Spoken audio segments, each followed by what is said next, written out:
A gente volta aqui com o TV Mar News. Dessa vez a gente continua ainda, falando sobre educação.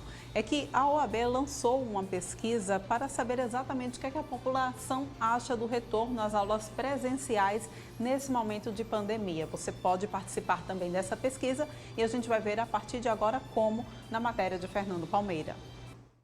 A Comissão de Direitos das Crianças e Adolescentes da Ordem dos Advogados do Brasil, seccional de Alagoas, está preocupado com o retorno presencial de aulas de crianças e adolescentes. E para isso, para saber como vai ser na prática essa realidade, uma pesquisa está sendo colocada em prática. E nós vamos saber maiores detalhes agora com o Dr. Paulo Paraíso, que é o presidente da Comissão de Defesa da Criança e do Adolescente da OAB Alagoas. Como é que está a metodologia dessa pesquisa e os objetivos principais? Fernando, a ideia dessa enquete é saber a opinião de toda a sociedade, saber a opinião dos estudantes, dos pais e de todos os profissionais da rede pública e privada. A ideia nossa é, com essa enquete, a gente ter algumas definições para esse possível retorno de aulas presenciais. Ainda não tem data certa, como o próprio governador já pontuou, mas a gente já está preocupado com esse possível retorno de aula presencial. Bom, basicamente eu vi dirigentes de escolas, ouvi profissionais de educação, professores, pais, enfim, todo esse universo aí. Como é que está sendo a aplicação, como se deve desenvolver o trabalho da pesquisa? A gente já teve algumas conversas junto à secretária estadual de Educação, a Comissão de Defesa da Criança e do Adolescente da OAB, juntamente com o Conselho Estadual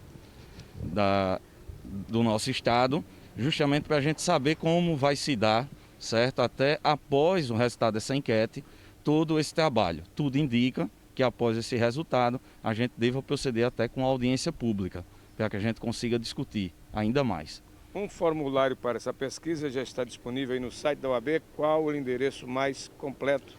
Isso, está disponível no próprio site da OAB, da nossa seccional de Alagoas, como também está disponível até nos meios de redes sociais, através do aplicativo WhatsApp, como também no próprio Instagram da própria OAB.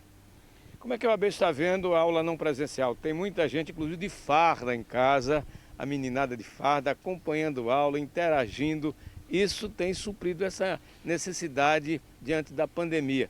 Mas como é que a OAB está vendo o momento atual e essa preocupação com o retorno? Olha, Fernando, a gente enxerga essa aula virtual um pouco complicada por dois parâmetros. Primeiro, porque a gente sabe que tem alguns alunos em algumas cidades que não têm acesso à internet. Então a gente sabe que essa aula muitas vezes não está chegando. Como também a gente já conversou com alguns especialistas e todos, a grande maioria já nos disse que esse ensino virtual, ele complica realmente a questão final, que é o verdadeiro aprendizado. A OAB também está exatamente buscando um link com os conselhos tutelares. Isso, a ideia, inclusive, a gente já encaminhou para diversos grupos de WhatsApp desses conselhos tutelares, como também dos próprios conselhos municipais, para que essa enquete chegue em todo o estado, até mesmo naquelas cidades que estão lá no sertão, que estão lá na divisa, muitas vezes muito distante da nossa capital. Fique à vontade para fazer esse chamado à comunidade, pais de alunos, professores, profissionais, a todos que vão ser pesquisados e ouvir a sua opinião. Fique à vontade para acrescentar mais qualquer outra orientação. Obrigado. É muito importante que toda a sociedade que agora esteja ouvindo participe dessa enquete. É preciso que a gente, quanto a OAB, contra todo o sistema de direitos, a gente consiga ter esse resultado, para que a gente consiga, após essa enquete, a gente discutir ainda mais com os gestores públicos, seja o estadual como também os municipais. Então é muito importante, faça a sua parte. Importante essa preocupação da Ordem dos Advogados do Brasil, seccional de Alagoas, a sua Comissão de Defesa dos Direitos da Criança e do Adolescente, e preocupação que deve ser sua e de cada um de nós. Graças a Deus a pandemia não trouxe maiores prejuízos no que diz respeito ao aprendizado, porque a tecnologia está a serviço exatamente dessa interação, integração aluno-escola. Mas o retorno, sim, merece uma atenção toda especial para se voltar às aulas com segurança total da saúde dessa meninada e desses adolescentes. Você nos acompanha também pelo aplicativo TV Mar e pelo maior e mais completo portal de notícias de Alagoas, Gazeta Web. Com as imagens de Chico Nogueira, Fernando Palmeira, para a TV Mar da organização Arnon de Mello no canal 525 NET, claro. Pois é, gente, e a gente vai ao vivo agora, mais uma vez, com Viderlan Araújo, que vai trazer informações sobre o abre e fecha para o feriado de amanhã aqui da Nossa Senhora dos Prazeres. Viderlan.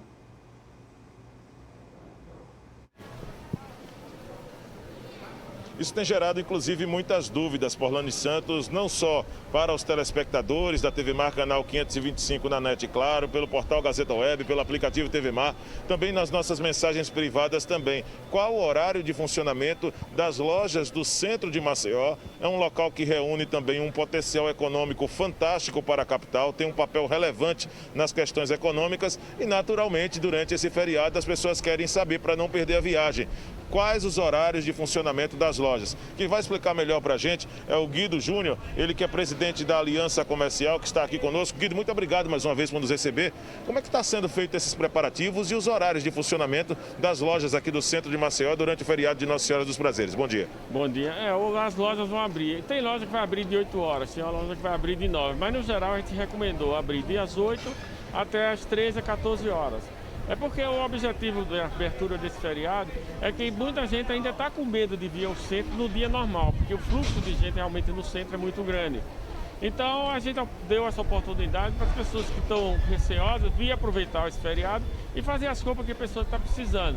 E a vantagem é que amanhã a maioria das lojas que abrirem vão abrir com promoções. Então você, além de ter a vantagem de ter um atendimento diferenciado em função da não aglomeração de pessoas, o fato também das promoções das redes que estão fazendo para amanhã, para o feriado. Como a Aliança tem acompanhado o posicionamento dos empresários, das lojas, nesse período de isolamento social, para que nenhuma venha infringir as regras estabelecidas no decreto? Guido. Olha, a gente não tem como fiscalizar todas, né? Que nós temos aqui no centro mais de 600 empresas. Então a gente faz a orientação. E a maioria das empresas, elas estão preocupadas até mesmo, porque não é só a empresa com o cliente, mas a gente está preocupado com o nosso colaborador. Então é importante a questão do álcool gel, a questão da máscara, a obrigatoriedade da máscara, a higienização das empresas, o não uso de experimentar roupa, que não é recomendado, está proibido. Então todo esse procedimento para que a gente tenha uma segurança e consiga controlar a infestação da Covid, porque ela está aí, ela não foi embora, muita gente está relaxando, achando que ela foi embora, ela não foi, ela não vai embora agora. A gente acredita que até dezembro a gente vai ter problema ainda. E agora está aparecendo a tal da reinfecção. Quer dizer, é mais preocupante ainda. Então a recomendação que a gente está, enquanto não tem vacina, não tem nada, tomem cuidado, só saiam se houver necessidade e se cuide, porque a Covid ela não veio para brincar não.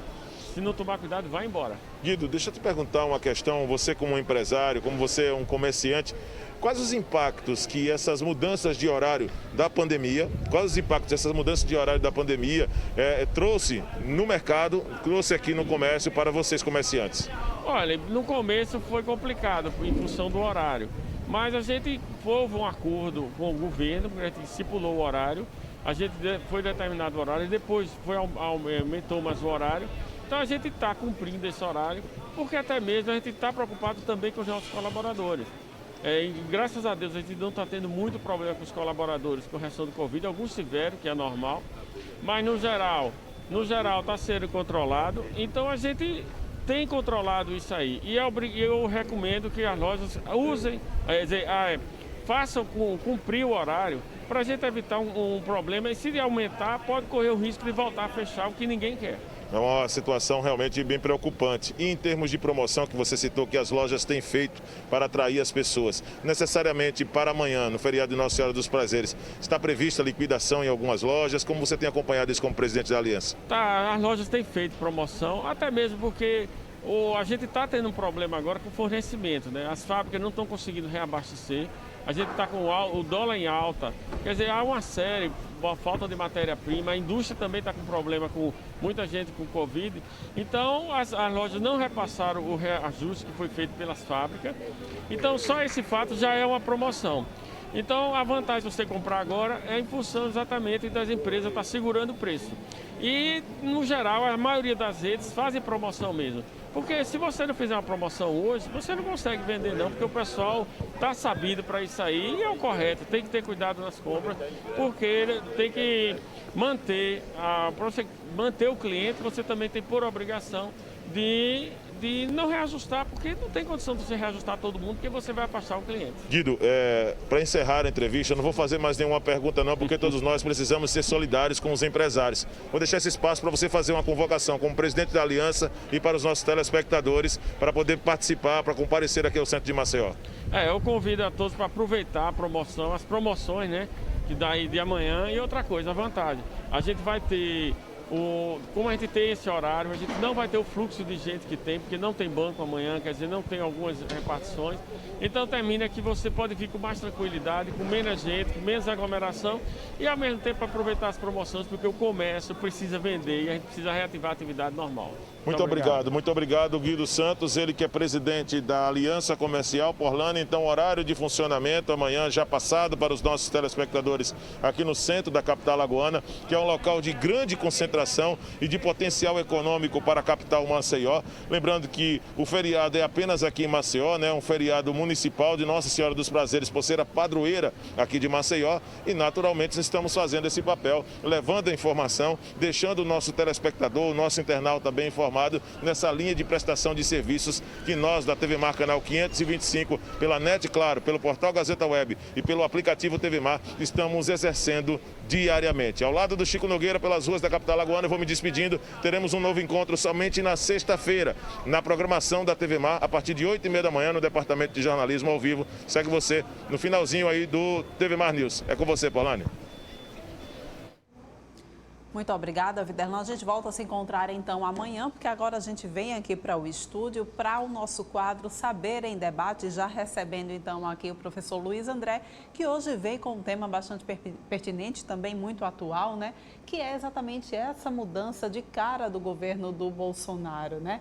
Parece que ele está começando a se aproximar cada vez mais do mesmo modo de governar do governo PT. Bom dia para você, Luiz André. Bom dia, Polani, bom dia para todos. Tá? De fato, tá? Você foi brilhante em fazer análise, inclusive tocando no governo anterior, entre aspas, porque na verdade o presidente Michel Temer, vice, né, de Dilma Rousseff, ele pertencia a um outro partido, mas uma política desenvolvimentista, né, que foi implantada na gestão PT durante os 8 anos de mandato do Lula e os 6 anos, é isso, de mandato de Dilma Rousseff, primeiro mandato, segundo mandato interrompido por conta do procedimento institucional, né, realizado no Congresso Nacional. Mas, enfim, de fato, né, é hoje uma luta muito grande, permita-me que um sorriso, e o sorriso tem uma cara de sarcástico mesmo, tá? Entre aquilo que nós chamamos de desenvolvimentismo econômico, implantado ao longo da história brasileira por presidentes como Juscelino Kubitschek, né, em razão dos gastos e da dívida enorme que fez, e, de certa forma, uma espécie de embate muito grande entre dois governos mais recentes. O governo liberal de Fernando Henrique Cardoso, que praticamente privatizou ao Brasil no tocante à venda de empresas estatais, e os governos desenvolvimentistas de caráter mais intervencionista, né, do PT. De fato, há um meio termo aí, até porque é uma briga muito grande, né? Eu não queria, sinceramente, ser juiz aí dessa briga que hoje tem, de um lado, o Paulo Guedes, né, o ministro liberal Paulo Guedes, que foi colocado ali para isso, e os ministros desenvolvimentistas, entre eles o Rogério Marinho, do Casa Amarela agora, né, Casa Amarela e Verde, que é o novo Minha Casa Minha Vida. Pois é, essa agenda liberal que foi vendida pelo governo do Bolsonaro agora está mudando? Me parece que sim, não é? Eu quero saber como é que vai estar esse embate. Até porque a gente pode fazer previsões aqui, tá? Uma espécie de futurologia. É bom lembrar que Jair Bolsonaro foi eleito presidente da República tendo o apoio, isso foi crucial, importantíssimo. Não estou dizendo aqui que somente isso iria eleger, não, até porque ele não tem votos. Ele teve muito pouco voto, por exemplo, das camadas mais pobres. O Nordeste, por exemplo, em peso, não votou nele.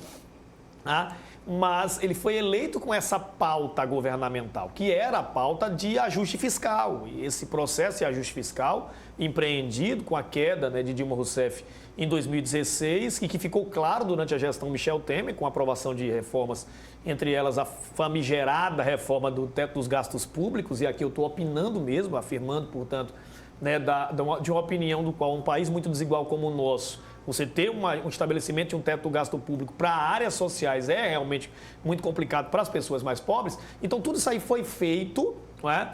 Já como proposta, não uma proposta específica de governo, mas sim uma proposta de Estado, isto é, pelas elites econômicas que buscaram, então, através desses ajustes fiscais, ajeitar, né, toda a situação que realmente estava fora do rumo nas gestões do PT no tocante a gastos públicos, né? Essa inconsequência que foi gerada. Me parece muito claro isso, né? Esse embate, ele está presente. É uma elite econômica, os grandes empresários, né, os grandes, as pessoas que são responsáveis pelo PIB nacional de um lado e a ideia da reeleição do outro, né? Um projeto populista que, se eu for ter que citar aqui ao longo da história brasileira, são vários, né?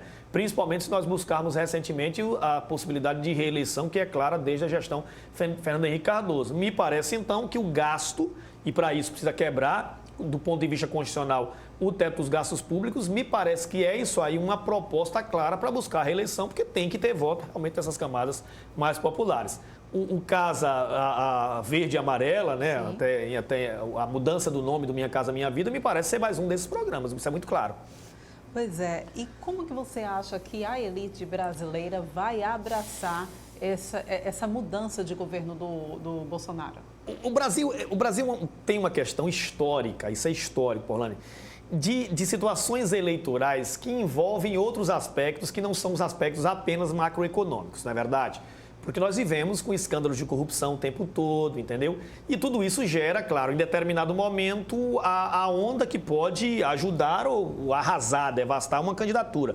Se nós pegarmos recentemente, nós tivemos, por exemplo, as 3 derrotas eleitorais do Lula e a ajuda que foi dada em razão de uma situação específica que foi a questão do apagão de 2001, eleição em 2002, quer dizer, o candidato do governo, numa situação econômica terrível, em razão da falta de energia, não é isso? Isso resultou na vitória de Lula. Isso é um fator que a gente não pode tirar. E, do ponto de vista eleitoral, nós precisamos aguardar as situações, porque é óbvio, você tem implicações as mais variadas, entre elas, né, as denúncias de corrupção que envolvem aí o seu filho, Flávio Bolsonaro, no caso Queiroz.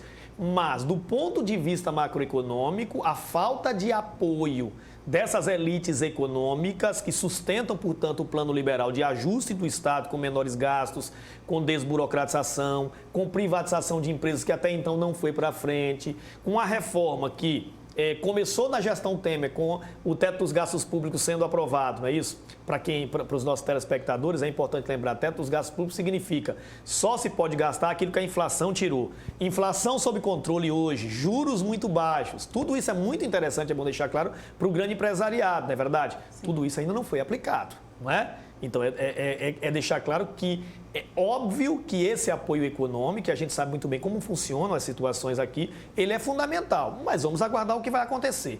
É óbvio que o conflito aí do Paulo Guedes com o ministro, por exemplo, do Desenvolvimento Regional, o Marinho, né, e com a equipe como um todo, inclusive com a saída de muitos secretários do Paulo Guedes, recentemente, inclusive, sim, o Salim Matar acabou pedindo demissão, isso mostra bem que a situação não está nada boa, não é?